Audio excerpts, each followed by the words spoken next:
What is the direction of my heart? What is the driving force of my life right now? What are my affections set upon? And so as a first point, I want to make mention that humans were created with drive in their lives.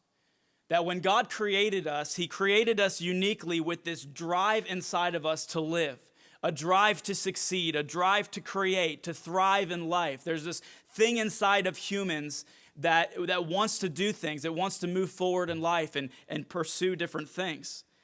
And it's true of believers, but it's also true of the unbelieving world. It's something all humans, we really share this thing.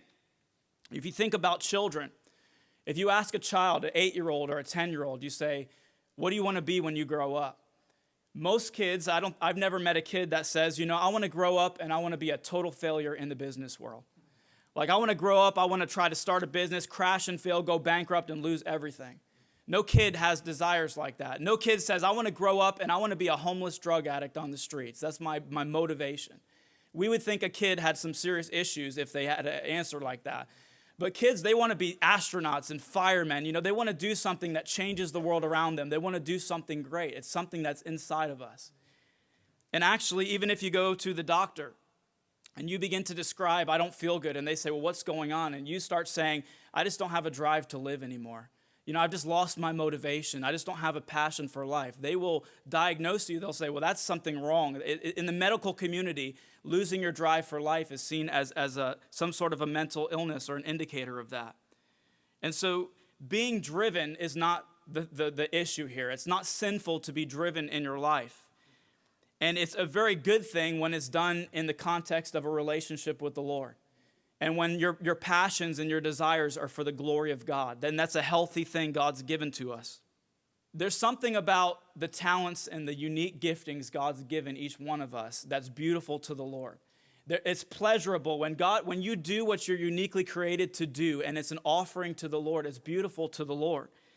In fact, Paul in Colossians 3:23, he said, whatever you do, work at it with all of your heart as working for the Lord. And so whatever you're doing in your life, whatever your job is, whatever your occupation, you can do that for the Lord and do it as an offering to him. And so if God has given you the ability to do something, do it for the glory of God. Be passionate about it. If you can fix things with your hands, then do that for the glory of God and go for it. If you're a mechanic, be passionate. Be the most passionate mechanic in your shop and do it for God's glory. If you're called to teach, be the most passionate teacher in your school. It's a good thing when God has gifted you and given you the ability to do something, go for it and run full throttle after it as long as it's for the glory of God.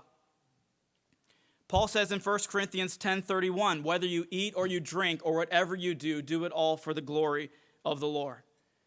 And so whatever that unique talent, whether you're called to be in business, called into the ministry, maybe you write songs, you play music, whatever it is, you can do it all for God's glory, and it's beautiful to him. It's your God-given epithumeo, and it's expressed in a healthy way. It's what God's given to us. The issue becomes when we use the passions of our life, the desires of our hearts, in order to gain something for ourselves. When our epithumeo begins to be, rather than God's glory, begins to be about me and my own needs and my own desires, then it becomes this driving lust that we're talking about.